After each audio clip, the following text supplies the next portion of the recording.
Here we go. Welcome, everyone, to the Champions. Now, here's your host, former Dallas Cowboys great Preston Pearson, number 26, along with co-host Cowboys superfan Nathan Ross.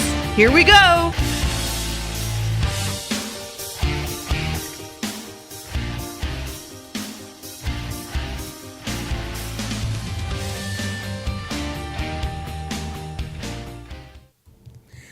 And here we go.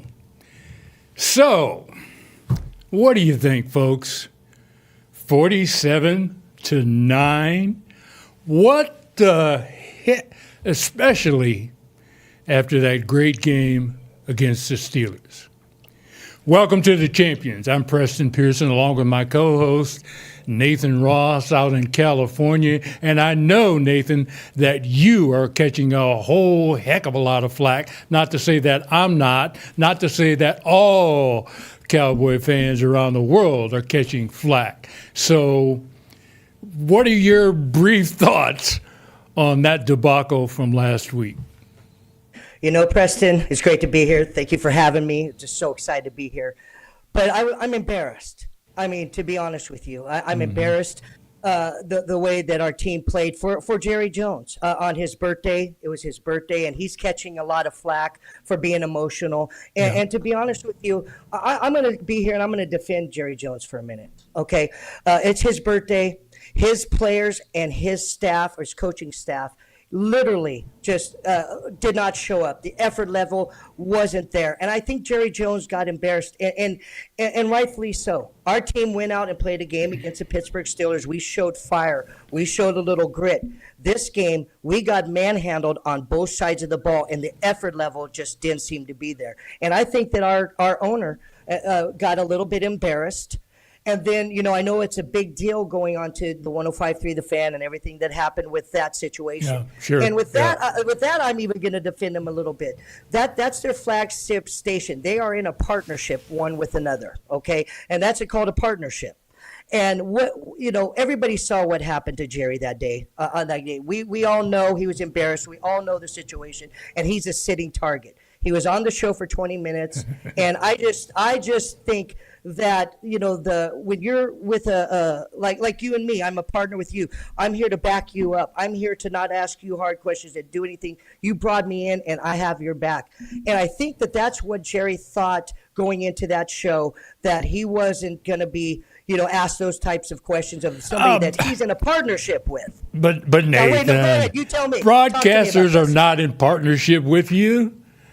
No, I understand that. But I'm saying the 105.3 The Fan, they have a partnership for 15 years they've been together. And I watch this show because of Jerry Jones. I don't watch 105.3 The Fan for really anything else. I watch Jerry Jones go on that show. All right. So Jerry, you know, so that's kind of what my situation was on that situation, was that I just thought that as the partnership that they have right there, it's not their job to really go in there and say the obvious. 20 minutes later, he's already, you know, depressed about this game. He's already with like that. And I just think that he got overwhelmed, that he didn't expect that to come from, his team fell down on him. His coaching staff on his birthday didn't give them what they deserved and what he deserved. And I think that this was the final straw, somebody that is a partnership with him coming and attacking him. I think he's just like any human person, that he just got kind of outside himself. He wasn't trying to be mean. Okay. Yeah. Okay. Yeah. I'll give you that. You can take that position. I'm defending my owner, yes. Sure.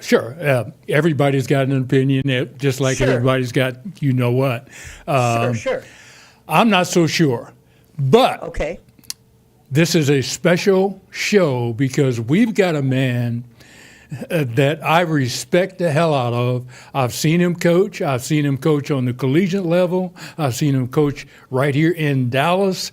He is a champion 18, 20 times over, and I respect his words. I had the chance to defend him, and we have with us out there, in case you didn't follow along on the Champions locations on social media, we have Coach Barry Switzer right here with us today. And we're going to talk about all of this. And before we even get to that, though, I want to relate to you guys a story that comes from my co-host, Nathan Ross, who was involved in a roundabout way with the Oklahoma University Sooners through family, of which we all know Barry Switzer just topped off the world for about 15 years in a row with his Oklahoma Sooners. We're going to talk about that. But Nathan, if you would, go ahead and relate to our listeners and viewers your story revolving around OU, Oklahoma, and Barry Switzer. You got it. Well, my grandfather, who his name was Armour Pitts, he was just a wonderful man and just an amazing grandpa. And I stayed at their house a lot. I had my bus stop at their house, so I was there so much in the 70s. I was born in 72. And so he was born in Tecumseh, Oklahoma, so he was a diehard Oklahoma Sooner fan. So anytime that was on a Saturday, boy, we saw the Wishbone, we saw the Oklahoma Sooners, and my grandpa loved Barry Switzer. And he passed away in 1984 from cancer, and I was 12 years old. It was devastating. But I watched Oklahoma Sooner football with him. That 79, I believe it was an Orange Bowl with Billy Sims on the option, and he ran that touchdown on that left side for a touchdown. I remember watching that with my grandpa, and to be able to talk to Barry Switzer today is so special to me because of how much I adore my grandpa, and I hope he's looking down from heaven and just saying, man, you're talking to my favorite coach. Well, let's bring him in right now. Thank you, Coach Switzer, for being here. Barry Switzer, thank you so much for joining us this afternoon, Coach. It's a pleasure to see you again. Somebody told me, or I read somewhere, that you're supposedly 87 years old. Come on! You look like you're about 50 years old. Oh, you're looking great there, Coach. Preston, I'm an old man. I really am. I don't, no, sir. And I have people say, you're nice to say that. I appreciate I'm fortunate. I've had a healthy life, got great genes. And one thing that old bootlegger from South Arkansas gave me, my dad, did give me good genes. I had a good mom, and I'm just very fortunate. But, I have lived 87 years, and I spent 60s, 70s, and 80s, and 90s in coaching, and started at Arkansas back in what a coaching career. 17 years old when I went to the University of Arkansas. I was a 17-year-old freshman, and I was, believe this or not, I'm the last year in 55 to play when we didn't have a mask. We didn't play with a grill. You were in that group. Well, you are old then, Coach. You are. I played in the olden days. When you played both ways, you had to play offense and defense. That's right, yeah. Anybody go back and look at the scores and back in the 50s, especially the 50s, they weren't any 72 to 55 ball games. They weren't any big scores. Right. They were smash mouth ball games, 7-6, 14-7. Yeah. If you beat someone 28-0, you really kicked their ass. That was a big score back then. But it's because they played both ways, and everybody that was playing offense was selected because they were defensive talent. Their defensive ability. Then they put them on offense. Even in the modern day acronyms of today, the Cowboys got their ass kicked 47-9. There's no other way to put that. So we're going to talk a little bit about that game, but more, Coach. And I think you are the perfect person to kind of give us some perspective on this. The game from the get-go looked like the Cowboys at home did not know where they were. No energy, no recognition of who they represented. They just looked ragged from the get-go. I think they thought the Lions should have beat them last year in the playoffs, and they were letting down, saying something to the effect of, well, you should have beat us last year, so we're going to let you have this thing. And they got their butts handed to them. But I think that this program is about you, number one, to give us a perspective on the owner and the head coach. What are they thinking now at this point in time about their team? Well, first of all, Preston, let me tell you, it's difficult. I get asked that a lot about even what's happening here at Oklahoma. When you don't live in someone's house, it's hard to talk about anyone who lives in that house because you're not there. You don't know. You don't observe. And you really don't know what the hell's going on. I don't go over here to see. I'm an uninvited guest, and I look at it that way. And I have to have them ask me to come, but I don't go. That's even when Bob Stoops was coaching here, and now we have Brent Venables, one of his staff members, and that it's been for 30 years. I've been gone nearly 40 years. I left in '88, and so I don't know how long ago that is. That's been a long time. So that's a long time, Coach. Same thing with Dallas. I can't tell you what's going on in their house down there. You got to live there. You got to spend time together there all the time to know the pulse beat of the team, the players, and all. You got to be a part of it. And I'm not going to try to evaluate them all and the play and psychology. The game. I know this. You play the game physically. You get in good shape. Everybody can do that now. Everybody can get the team physically. Sorry, guys. Then the next thing is mental. The mental part of it is knowing your assignments, what to do, play the technique and all. Then there's the psychological, and that's played from the neck up, and that's the most important phase of the game. The game is played from the neck up. Yes, and at least two of those the Cowboys didn't have from the get-go, and maybe 2.5 of those they didn't have for the entire ball game. Yes, that's true. Again, I think this is about what the Cowboys did or didn't do in the offseason and continued into the ball game. The Cowboys had some opportunities to get other players. In fact, they have one on the practice squad right now that I'm not sure why they went and got him to be on the practice squad. I'm talking about Cook. Dalvin Cook, yes. Dalvin Cook. Why is he here? Why is he still on the practice squad? I thought he was supposed to come in and help the running back room. We haven't seen him. Preston, one thing though, even if he did come in, our offensive line right now can't move anybody, and that was one of the real big problems last game. It goes no further than the way that our offense and our defensive lines played. We are losing in the trenches on both sides of the ball. And ask Coach, when you're losing in the trenches, the game is over right there. We are not able to move anybody to set up a run game. You could put Emmitt Smith back with this line right now. I'm not sure that we're going to get any movement and get him any yards. Now, last game, I'm not going to say Dak had a really bad game in a sense where he has to take care of the red zone turnovers. That's a problem. But if you guys go look back at that game, he didn't have a clean pocket to throw in.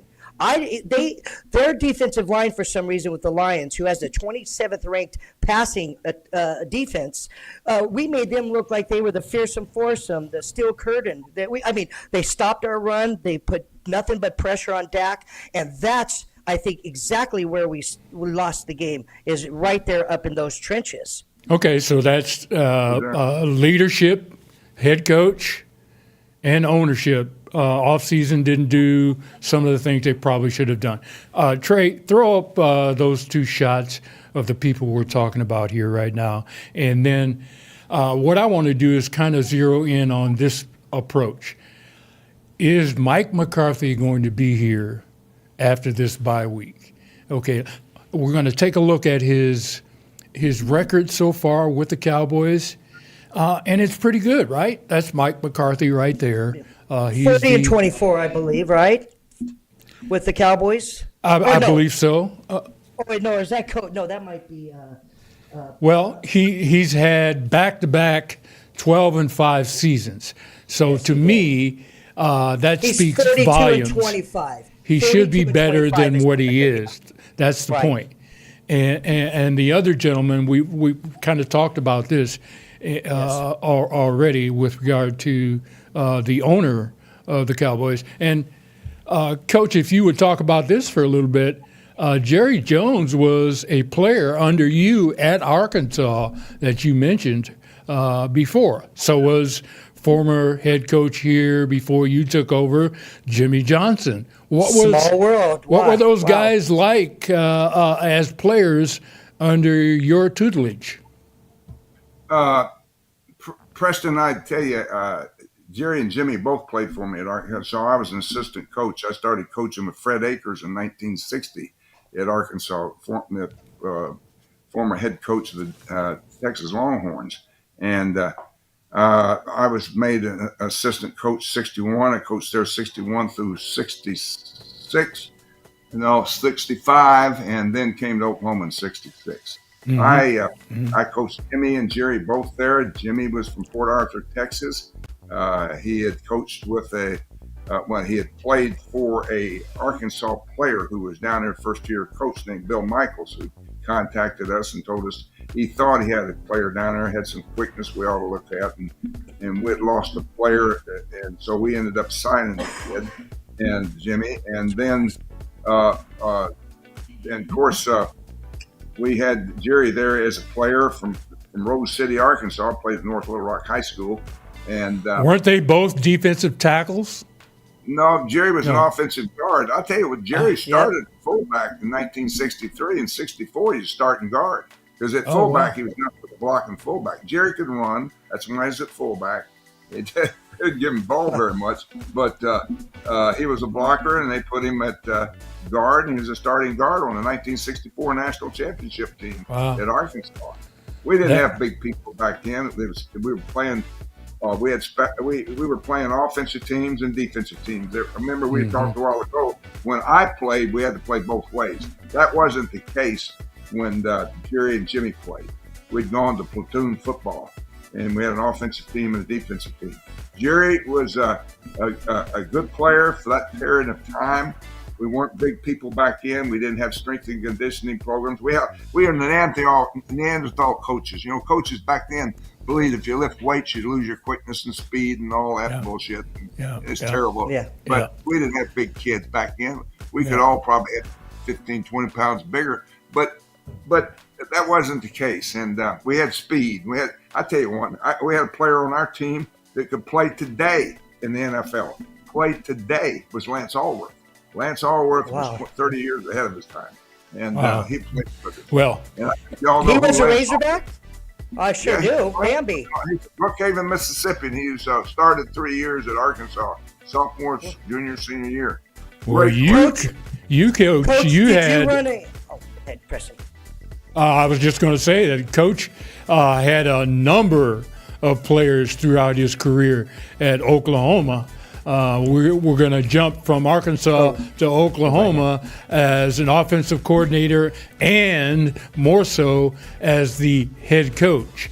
And I looked at your roster over the years when you were at Oklahoma running that wishbone, and I'm like, you guys average something like 500 yards per game? Get out of here. We over the national record. We ran the wishbone. We controlled the clock. That kept it. There it is. There. We had the ball offensively, and when you played us, we were gonna have it 42 minutes of the game. And wow. Let me tell you something. A few years ago, about 5 years ago, we played Army here, and they came to Norman, Oklahoma. And they're still running that wishbone, aren't they? Navy and what's that? Navy and Army have something common. They're both undefeated. They both run the wishbone. That's right. That's right.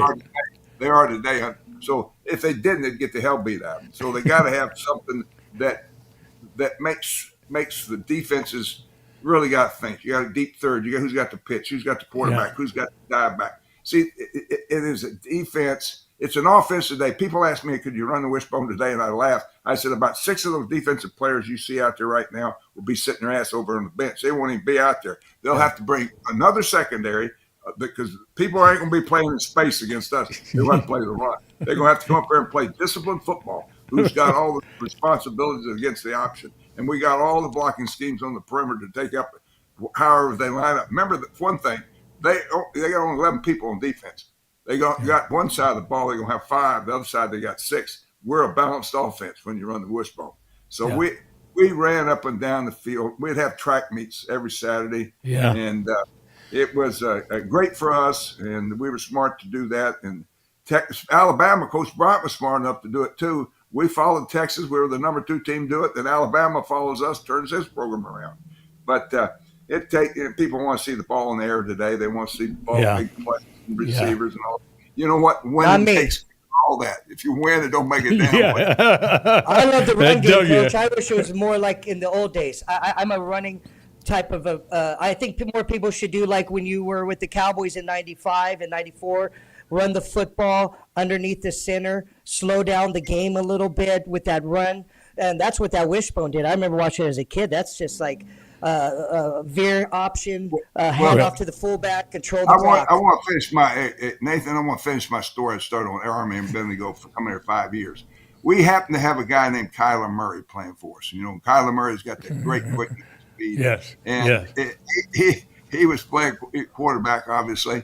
We win the game in overtime because of Kyler Murray makes the play to win the ball game in overtime against Army here. And this stadium of 85, 90,000 people is stunned. And when I'm leaving the ball game, I'm looking around, everybody's shaking their head, and someone yelled at me, "Coach, what happened? What happened?" I said, "You saw the damn game. You saw what happened. They had it 42 minutes. They had 55 minutes. We had 15. That's what happened in the game.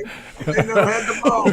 Well, you guys, you under your tutelage again, you guys won 3 national collegiate championships. Congratulations, and of Coach. course, when you came to the Cowboys, you won a Super Bowl, which was another outstanding point for you. Go ahead. Let me tell you, I inherited a great team. I give Jimmy and Jerry credit for that because I came here when the free agency started. And that picture right there, you see, I yelled out, Jerry, we did it our way, baby. We did it our way. You know what? Yeah, I remember that. Yeah. We did it. Our way. That's the point. Yes. I said our way. And yes, you we did it our way. And the reason why is when I went to the Cowboys, Jerry was not allowed to go back in the offensive or defensive room. Jimmy didn't want that. He didn't want his coaches around him. And Jerry, when I got there, I said, "Jerry, hey, you got Carter Blank around here. You bought the team. You own the That's damn right. team. Sure. Where you go? When Absolutely. you're not going to say a damn word to our defensive coaches or offensive coaches about anything. You don't know a damn thing about what we're running, trying to do here, game planning, defensively and offensively. But you were welcome to come here." And you know what? He started doing that. And all of a sudden, the assistant coaches got to know Jerry and like him. And finally, Dave Campo came in my office one day and said, "Coach," he says, they said, "Jerry's a really good guy." I said, "We never knew that. The only thing we knew about what Jimmy told us." Because he never was around. And so I said, "He's a great guy." That was a great team and great coaches back there, boy. I tell you what. You said a minute ago that McCartney's got 2 12-5 records. Let me tell you, I won a Super Bowl with 12-4 record. Now think about that. You're down to 1 or 2 games making the difference. Yes. And winning and losing the Super Bowl. And I was in the playoffs every year, but except the last year, offensive players got siphoned off. And when I lost Haley and Novacek, I knew the arrow was pointing down for the Cowboys. And that's when I was going to get the hell out of there. And that's when I told Jerry I was leaving. And he needed to start looking for another damn head coach. So I left right after that season. And we only won Coach, I think that, I think a lot of us feel this way, that there's not any coach that could have came in the way that you did after somebody won 2 championships and had a team come in and play for you and still just buy into you. And Darren Woodson did. Darren Woodson talked about it. He just said that there's no coach that could have come in and did, because everybody was still so into Jimmy Johnson. He brought him back from 1-15 and he changed. So everybody, of course they loved Coach Johnson. But no other coach could have come in like you that had the chemistry with Black American players too. I mean, you did. You came in and were able to really get their trust quickly. And I don't think there's a coach that could have did what you did. And we fans appreciate you, even if you don't know it. We really do. I worked to have a good relationship with all my players. I really did. I tried very hard. And you did that very well. I established that, and I knew that was very important. I coached a few of the players, and just like Troy and a lot of them, they wanted to be like Jimmy coach. All coaches coach differently, and I just told them there's different ways to get the job done. I did it my way. I went to individual players and established. Darren Woodson's a great example. I had a great relationship with Darren Woodson. Great relationship with Charles Haley. I heard all the negative stories about Charles Haley. If you had your medicine day, bipolar, this, he's liable to take a crap on top of your car, all that. But I'll give you a story. I'm going to give you a story about Charles Haley. This is a great story. Oh, fantastic. One day he doesn't come in. This is my first year there. First week we go into season, and he's not at practice. And I go to Dave Campo, who's our defensive coordinator, and I said, why in the hell isn't Charles at practice? Well, we don't know. I said, no one's talked to him? No one's called him? You know his home phone number? No. And, no one knew his damn number. No one's communicated with him. I went and had the secretary get me his address. I drove to his home, pulled up his home. You drove to his home? I walked up there and knocked on his door. He opens the door, and he looks at me, and he stares down at me. He stares down at me. I said, hell, aren't you going to invite me in? He said, well, come on in. And I come on in. I sat down on the couch across from his big chair he sat down in, just the two of us, no one else there. I sit down, and I look at Charles, and he looks at me, and he's stunned, and he doesn't say anything. I said, what the hell's wrong with you? And have you taken your medicine today? And he looks at his coach. No other coach has ever been in my home. I said, well, let me tell you something. You miss practice, my ass is going to be here every damn day. Don't you ever do this crap again. I'm here because of that. That's exactly what he needed. No, but the point is, what's the problem? And he told me some nickel dime bullshit, and I said, hey, Charles, that's kind of no, look, we talked it out, and he agreed. He said, I'll be back at practice this afternoon, and he never missed another one. He became an advocate for me. He became a leader for me. And he was someone the team listened to, defensive team listened to. But I had that type of relationship with a lot of guys. But Haley's the one I had to reach because Charles Haley was a hell of a football player. Amen. Amen. He kind of has that Dennis Rodman type of a feel, like you were Phil Jackson trying to lasso in Dennis Rodman in a sense. But, Charles Haley was the secret to what took us from being a good football team in the 90s to being a Super Bowl winning champion of the 90s. That's my opinion on Charles. Okay, but before we get to the Cowboys and the Super Bowl years and all of that, I got to get you, Coach, to comment on some of the players that you coached on some of those great teams at OU. Legendary players. I know quite a few of those guys back in the day, but I want to hear your comments. I don't want to read it on Wikipedia or somewhere like that. I want to hear it from the man who was there from practice to games to after. Okay. I was successful at Oklahoma for one reason, main reason. First of all, I wanted good players, good people around me, good coaches around me, and surround myself with that type of talent. I did. It's all about us making it happen, not about me. It took us all. Yeah. But I did the right thing back in the 70s. Early 70s, I did the right thing, but recruiting all the best players at all positions. I don't give a damn who you are. So I started recruiting. I was playing a black quarterback in 1972. It was unheard of. No, in Southeastern Conference. Pull that guy up. Pull him up, Trey. No, I go back to Kerry Jackson. Okay. Who's that right there? That's Thomas Lott from San Antonio, Texas. Thomas Lott. And the guy sitting beside him on the bench there is Greg Roberts, who won the Outland Award at Oklahoma the same year. But Thomas was a great wishbone quarterback, and he came from I had in my backfield all first-round picks. I had Billy Sims, King. I had David Overstreet, the 10th player picked in the backfield. Joe Washington, the 4th player. Billy Sims, the first player. I had so much talent. But they're all keep it rolling, Trey. Keep it rolling. Hey, I tell you, that little Joe Washington. I guarantee you, if he hadn't been on probation and not been on television 74 and 75, which he wasn't, Archie Griffin wouldn't won one of those Heisman. This guy would won a Heisman. He's the 4th player picked in the draft. There's the first player picked in the draft.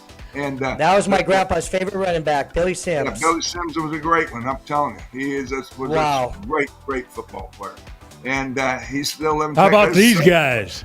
Hey, Selman's. This guy right here is Leroy. You can't see his face right there. Leroy was the #1 overall pick. This guy was the 2nd player went to to Tampa. Leroy was the first player who went to Tampa. Leroy's on the left in the picture, right? Yeah, but I can't, because my picture's been up there. You can't see his face. But let me tell you, when those guys played in the 70s, we went 54-3-1. 54 wins, 54-3-1, and 2 national championships back to back. 2 national championships. Impressive, Coach. He was an academic All-American NCAA Athlete of the Year. Dewey, his brother, got a doctorate degree. He's got a doctorate degree. Yeah. All of them graduate with all. This is back when kids went to school. This today, everybody wants to get in pro football. They get this portal NIL, which means nothing but one thing to me. Now it's legal. Now it's legal. I got that one. What happened in the 50s and 60s is goes around. It comes around. That's right. I agree. There's Keith Jackson, first round pick, first tight end who went in the draft, played for Philadelphia, set a league record NFL, most rookie passes caught, and most by tight end. He caught 82 passes. Great player, great man, great preacher, great speaker. He's a hell of a guy, hell of a friend. And there's Boz. Don't think he isn't a hell of a player. He's great. Oh, man. He was a stud. He was a Texas kid. All these kids are, except the Summer Brothers. Troy, great player. Got this UCLA. Let me tell you a story. Since y'all let me talking, Troy broke his leg. Troy broke his leg his junior year against Miami. We're undefeated. He beat Texas. We come back and we're playing them here at home. He breaks his leg in the second quarter of that game. We're leading the ball game. Troy's about 7 out of 6 for 1 touchdown. He's run 131 yards. Yes. He ran 48 yards for a touchdown. It's called back in the game. And so he breaks his leg. We insert a great wishbone quarterback, little guy named Jamel Holloway. We win the rest of it. We beat Penn State, undefeated Penn State in Orange Bowl for the national championship, and that was in '85. That's the 3rd championship. Well, but Troy, we talked in his office. After he broke his leg, he wanted to talk about transfer, and I said, I understand, Troy. I said, pick 3 schools. Let me call the head coaches. He picked Arizona State, and of course, the head coach there was Cooper at that time. And Cooper knew him because he had been at Tulsa. He knew all about Troy. Hell yeah, I want him. And then I called Stanford for him. I called the head coach out there, which is Jack Elway. And of course, we all know his son. Yeah, and I called Jack. And he didn't know anything about Troy. No one likes to take transfers. They don't like to hang out everybody's dirty laundry. They think transfers got academic problems. They got discipline problems and all that. And I said, well, no, not Troy Aikman now. And this guy is special. And anyway, I called Troy Donahue, and he didn't want him because of the same reason. And I told Donahue, I said, this guy will be drafted in the 1st round. I promise you, he is a 1st-round pick. So anyway, he goes to UCLA, and we know the rest of the story. He's the first player picked in the draft. Well, let me tell you, I'm coaching the Hula. This is a great story. I'm coaching the Hula Bowl, and I got Tony Casillas, who is a 2nd player picked in the draft out there. Stud. Yeah, he's a stud. He's 2nd player picked in the draft. Lombardi Trophy winner. And I'm in the Hula Bowl because I got some great players playing the Hula Bowl. They want to make sure they come there. So I'm coaching. You had Aloha Stadium you work out at, then you go to another high school stadium, you work the team, you alternate back and forth teams. I come back, watch the quarterbacks do 7-on-7. And I'm standing there with a bunch of pro scouts. I know all the pro scouts. They all come through Oklahoma. There's about 30 or 40 of them standing there. And I'm watching this, and I say, is this quarterback throwing the 7-on-7? Isn't that the Purdue quarterback? Was that the Jeff, I can't think of his last name, Jeff right now. I'll think of it later. Jeff. I says, that guy, he's going to be the first player pick. He's the best quarterback out there. They say, yeah. I said, hell, I got a sophomore quarterback at Oklahoma that's better than him. And they all started laughing. Every one of them dying laughing. They said, Switzer, what the hell do you know about pro quarterback? I said, I know one thing. I got a quarterback at Oklahoma that's better than this guy. Well, 2 years later, they all have to come back through Oklahoma, and they all look at me and say, you're right, Coach. He was better. Because they used Troy, who was I talking about, transferred to UCLA. He was the number 1 pick from UCLA. He said, you're damn right. He's a better player. Oh, man. Troy turned out to be excellent. Real quick, I mean, Aikman, like he was saying, I looked it up. He was 6 for 8 for 131 yards against Miami already. So Before he he got was hurt. moving the football Oh before he got yeah, hurt. I think we would So have won the game and won the rest of them, and he'd been the national champion. But that's Wishbone very really didn't possible. fit him. The Wishbone really didn't fit him. He needed to be where he's throwing the ball. But what we were trying to do is have Keith Jackson split out, and another kid that played for it, Derek Shepard, who played Derek here, and Shepherd. Sterling Shepard plays in the league, his son. Yep. And we had both those as receivers, and both were great players. Well, Troy had those guys to throw to, plus our backs coming out of the backfield. But we were half-ass Wishbone, half-ass throwing the football. But when Troy got hurt, we went back to pure Wishbone, and we started going back to 500 and 600 yards a game rushing the football and controlling the ball. Wow. But Troy ended up being best for Troy. He ended up going and being the first player picked in the draft. And first player, goes to Dallas, has a great run there. Yes. Super Bowl. And like I told Yes, Troy, sir. we did something not long ago.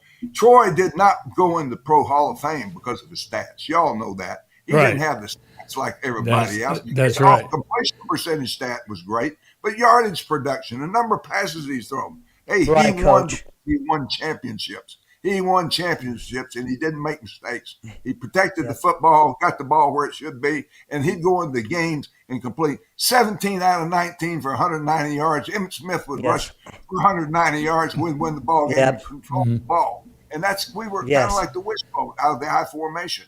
We ran Yes, the sir. ball with Emmitt Smith, and Emmitt didn't make any yards outside the tackles. He made it going north and south because he was a great. He In ran front of all that big offensive line. Yeah. I guarantee he made 16,000 yards running inside the tackles, north and That south. lead draw. Hey, yeah, and busting people with his headgear and shoulder pads. They couldn't get to his knees. No, he Yes, was sir. a great inside runner. And and Michael was the triplets, I called him. And of course, Michael made the big plays outside. And Special and I had team a right great there. offensive line. I had a great offensive line. And I tell you what, the first year I was there, Preston, Nathan, we go out to play San Francisco out there, and we're down 21-0 the first 5 minutes. Yes. Because first ball's padded up, they intercept it, they run it back. The next play we hit Michael Irvin fumble. We hit Michael's on a 8-route post route, catches at 18 yards state. Fumbled it, yeah. Knocked out by Eric Pope. Yes, sir. Eric Pope reaches through, Merlin Hank catches up on a bounce, unrun, untouched, 30 yards for a touchdown. We're down 14-0. Yeah. Then we kick off to Kevin Williams. Williams catches it in end zone, brings it back in front of our bench, runs 32-yard line. He fumbles, they get it back. So Yes, they got sir. the ball. Our defense hadn't even been out there, and they take it and drive it 32 yards. We're down 21-0. But you know what? Yes. Troy Aikman takes them two drives, 80 yards for touchdowns, and get it back 21-14. We're in the ball game. Yes. We got. Yes, we were. Here's where Yes. I make the mistake. Here's as a head coach, I screwed it up right now. It's about a minute 20 seconds left in the first half on the clock. Ernie Zampese, my offensive coordinator. I say, Ernie, run Emmett 3 times in a row, and if we don't make a first down, we punt it, and there's no time left. We go in the locker room. We got the momentum. We go in 21-14. We're in this game. On Ernie's side, Coach, we just scored last drive. Wait, we can go get 3. Let us go get 3. We might score. Let us go get 3. We got momentum going offensive right now. I let him talk me back into it. We throw 3 incompleted passes instead of running Emmett 3 straight down. And we had to punt the ball, and they hit Jerry Rice on a fingertip catch with no time left in the first half to go back up 28-14. I'm cussing my ass all the way to the locker room. I'm dog cussing myself. And let him. I knew what the right thing to do was, and I let him talk me into it. So instead of being 21 back in the ball game, but think about it. We had 21 points to start the game. Now let's go. Yeah. That's Hey, what Coach. we win that. Anybody's gonna beat San Diego in the damn Super Bowl. Yes, sir. And Coach, we came back. We were driving the ball. We were down 28-38. Deion Sanders obviously does a pass interference penalty where Michael Irvin at the 5-yard line, we score a touchdown. We've had the momentum that second half where they weren't moving the ball with their offense. If we get the ball back down only 3 with about 4:50 left, kicking off to them, we have a shot winning this game. And that no call was unacceptable at that time in the game. I got a 15-yard penalty on that, guys, because I ran out there on the field and I said that receiver, but Deion Sanders had his arms. Yeah, that arm bar. Yes, he sure did. And Michael couldn't even raise his arms up because he had it pressed up against his belly, chest, and looking back at the ball. But Deion was doing that to him, barring him out. Yeah, well, sure I see that. And I go out there and say, hey, I showed him what he's doing. I even showed him. I touched him. You can't touch your official. I said he's barring him out. Why can't you see it? I can see it. Why aren't you on the field you're looking at? Why did you float flag? So he throws the flag on you. But Preston, that's why he's a great coach. He's always watched out for his players like kids. And he felt his kid got manhandled by Deion Sanders, and he went out there and handled his business. And that's what a coach did. We got Deion the next year. We won the Super Bowl. Got him back for that. Going to get his ass. Another great player that a lot of people, in the Super Bowl game, a lot of people didn't know this. In the Super Bowl, we had Deion at flanker on the first play of the game. They didn't know it. Steelers didn't know it until that cornerback comes out there and sees, that's Deion. And Deion runs a deep post. And yes, he lays did. the ball out there. And if he throws just a little further, he's going to catch it running away for a touchdown. He had to slow down a little bit to catch the ball. The guy gets him down. We're about the 30. We take it in. Yes, we did. That was a great play. He had a roster full of Hall of Famers there. Playing 100 plays a game. Kicking game, offense, all defense. Great player. He's a super great player. Yeah. We hadn't talked enough. Offensive line, I told our offensive line, I called them all up when we were down 21-0. We're going to get our fourth kickoff. I called them all up, and I'll never forget looking Nate Newton in the eyes, and I'm looking at these guys. I said, guys, what's great about them being down 21-0 in the first 5 minutes of the game? You know what's great about this? They all look at me like it's crazy. The mate's eyes get how big. I said, you got 55 minutes to get back in this son of a bitch. That's what you got. Yeah. Let's go. And you did. We had 5 minutes. That's 5 minutes. Let's go get on the bus. But yes, we sir. had to. All right, guys. All right. Let's calm down here. Got to get back to this last game. I'm sorry. We got to get back to it because the Cowboys were embarrassed. To me, they were embarrassed. Not sure why. Okay. What's been talked about across the nation is, should the Cowboys make a move? Should they fire the head coach? Is the head coach responsible? Will there be a coaching change before the end of this week, the bye week? No, Coach? That's not going to happen. What do you think? There have been mistakes they did, and that's not going to happen. All the turmoil it presents, all the things. You're in the middle of the football season. You got to salvage the season what you can, and you got to make those decisions after the season's over. And the players, I guarantee you, agree with me. Coaches, the players would vote on that too. You can't do that. You can't bring in a new staff. You damn sure don't want to. Hey, I had the toughest job in the world. I inherited a staff. I came by myself. I didn't get to bring who I wanted to be. I got to find out these guys got hidden agendas, any ulterior motives. These guys, I got to get to know my staff and win them over, just like I had to try to win my football team over. So, but it wouldn't be fair to stick a head coach in there with all these other guys. So you'd have to go completely. The whole staff. Do you think is there anybody out there that would take the job under Jerry at this time? Yes. Are there coaches out there? Let me throw out a couple of names here. The big one that comes up always is Bill Belichick, right? Yes. Yep. Would he even consider coming to Dallas at this point in time, considering the record, as well as the simple fact that he is Bill Belichick? Would he come here under any circumstances to take this job under Jerry? Get your thoughts on that for a second. Well, Coach Preston, I don't think in mid-season that any coach could come in with the way that the Dallas Cowboys are right now set up. I mean, who's going to come and do any better right now than Mike McCarthy with the 6 people injured on defense? We have a rookie offensive line right now, 2 of them, where we're not, able to do anything. I mean, I don't think right now would be the time to bring in a new coach. I think, like Coach said, Coach Switzer, is that it wouldn't be done in mid-season. I think at the end of the season, if Bill Belichick is there, assuming we don't get this established, because last game, if we're talking about coaches, real quick on Mike McCarthy, we knew the defense wasn't going to play that great against the Lions. If anybody's telling the truth, we knew all the injuries. We knew the Lions would score 30.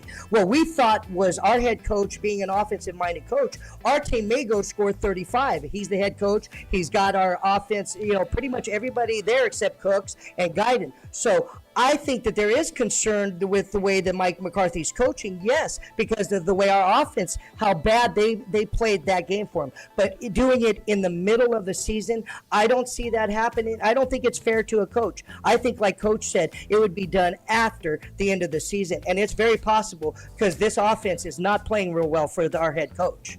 Well, listen. I agree with you, Nathan. I think you're right. Gentlemen, listen to this for a second. There are certain things out there that if the situation were right, and given Jerry's mental status right now, he's ticked off, right? He's not satisfied with the team. He's probably not satisfied with the coach. And if there's somebody out there like Bill Belichick who we all know is probably sneaking around talking to different teams, if it were available, and what I mean by that is if Jerry puts enough of that stuff called money out in front of him, money speaks volumes. Yeah. And listen, there are other guys out there other than Bill Belichick who, if the situation were right, the money were right, they would jump over a mountain to get this job in Dallas. And it all depends on who? Jerry Jones and his mental status right now and how he feels about his head coach, his team, and where he wants to get. And we all know Jerry wants to win another Super Bowl, right? True. Preston, if I think if there was a coach that you could change mid-season that would actually perform that task where he goes and he comes and takes us to a Super Bowl, that would be something to consider. I don't see that happen. I don't think it's fair to another coach to come in with the way the players are, the injuries. Well, he doesn't have to come in now, Nathan. Remember now, Mike Zimmer's on the staff. Right. Yes, that's true. He's on the staff right now. Why he would even think about becoming the head coach, it's got to be cash, man. You don't just move into that job considering where and what they've done to this point. There are other guys out there. You remember we had a former Cowboy player on the show several weeks ago, Danny White. Danny White would love to be the head coach of the Dallas Cowboys. Or 2 weeks ago, we had another guy on the show who was kicked out of a head coaching job against the team that we beat in the last few seconds, the Pittsburgh Steelers. Joe Green lives in the Dallas area. He would love to have this job and would jump at it if the money were right. Right. Coach, your thoughts? What do you think? I think Jerry's going to wait till the end of the year and make a decision then. I don't know which way he'll go, but he's not going to get rid of the coach in the middle of the year. He knows that. Yeah. I think he's got a couple people right. Steven's an anchor for him, and Steven's a smart guy. Mm-hmm. He's I don't know what position you call him, but Steven's his oldest son, and he played with my son at the University of Arkansas. And he's a sharp, smart guy, and I think that he's a rock for Jerry, and I think that they'll wait till the end of the year and make a decision. But I tell you what, when you're 12-5 2 years in a row, There's a lot of football teams. Coach, Yeah. 3 years in a row. He won 12 games 3 straight years. Mike McCarthy did. Well, But that's three that's straight the problem. years. That's so close. Being so close and not getting there is Yes, what sir. eats them. That's Okay, what eats them. guys. Yeah. It's not even about winning. They've got a winning team. They got a winning program. They just haven't made that last hurdle to get. Yeah, that's true. Okay. Suppose Jerry does not make a move. Okay. Your head coach is still in place, Mike McCarthy. What are they going to do to avoid another embarrassing situation? Hey, listen, what's the schedule call for? The 49ers are coming up next or this coming Sunday. On the agenda also right after that is the Atlanta Falcons, a good, young, up-and-coming team, kind of like the Lions. You know, they're a good freaking team. And in the conference, Philadelphia Eagles right after that, and the Houston Texans. Oh, that's 4 games, man. That's tough. What are they going to do? How do they get better? What would a coach do? I didn't know they had the injuries you're talking about. You can't lose in pro football. You can't lose players. You don't have the depth. You don't have 80 people, 60 on the squad, 53 travel. That's what it was when I was there. I don't know what it is now. But you don't really have a 2-depth football team. You have to move people around, the guards up. Guards, you got to play both sides. Center's got to play guard, center, and the guards got to play center. You have to play multiple line positions to have any depth at all. And when you start having 1 or 2 out players out offensive line, you're really going to start hurting. And so the injury situation has to improve, right? No, that's true. The things that to be successful, and I've always said, you got to be injury free when you go in the playoffs. You have to be injury free to go in the playoffs, and your quarterback has got to be healthy and smart, and yes, sir. That gives you your best chance. So, Jerry's going to do something. What he does, I don't know what he'll do, but I think the press, the media, I don't know if he really listens to them. I don't think Jerry pays much attention to them, but you can't allow them to call, influence. Yeah. And I remember when I first arrived at Dallas, I looked in the room. I said, I know all these guys for the last 30 years because they were the same people who covered the University of Texas and Oklahoma. They wrote about us. I knew who was my friends when I went there. I knew who gave me a chance. All I asked them to do is be fair, and I'll be fair with you. But I knew that who was going to be my guys that were going to attack my ass, and which they did. But I didn't care. I didn't listen to them. I didn't read the papers. First of all, I approached it this way. They're like molecules in the universe. They've never covered the kickoff or never brought one back. They don't know one damn thing about this game. Most of their stories are written because they talk to some other damn writer. Am I right or wrong? You're right, Coach. You're right, Coach. No, I mean, you're right. And Preston, and adding on, tackling. Our tackling is so bad. The Cowboys, if we are going to get better, we have to start tackling better. So is that coaching? Basics. That's coaching, right? Coaching. We need to get back to the basics and the fundamentals. After that game, we have to throw that game out. I mean, and we literally have to get our players during practice time to get back to the fundamentals of tackling and doing it the correct way and have that expectation. Because right now, we're not tackling anybody. We're just bouncing off people. We're not physical, guys. We are not a physical football team going up against physical football teams. To me, that is the one thing that the Cowboys in the last couple of years, that's why they've gotten beaten in the playoffs. They are not physical enough. Got big guys, all the physicality is there, but they're just not a physical football team. There are other elements that have to go into it, like you're saying here. To me, it comes down to an attitude that develops from the coaches coming down. And there are a lot of elements below all of that. But this team's in trouble right now, guys. I'm sorry to say. I got my fingers crossed, but let's be honest. They got a little trouble coming here. Okay. I hope that Jerry them figure it out. I like Jerry. Jerry was great to me when I was there. And, I like Jerry too. He never interfered with me. He was welcome. I welcomed him, and we did it differently. And that's when I said we did it our way, Jerry, because we did it differently because he was a part of the program, part of the team. He bought the damn thing for $140 million. Think about that. Yeah, absolutely right. What is it, $10 billion franchise now? But Jerry was, hey, he's got a big responsibility. He wants to be successful. He wants to do everything that he can. But it's him making those decisions, and it's so you got to be so damn lucky to get the right people and the right players. That's right. I agree. I agree. And hey guys, I really enjoyed being with you guys. It's been fun. You don't take any damn breaks, commercial breaks, or anything like that. No breaks or anything like that. Before we get out of here, Coach, I wanted to relay on to our listening and viewing audience. The first time I called you, which was about 2 or 3 weeks ago, about coming on to do this with us, you said you couldn't do it, which broke my heart. But I'm here today. I rushed back. Yes, you did. Yes, you did. Wait a minute now. I had to introduce Joe Theismann.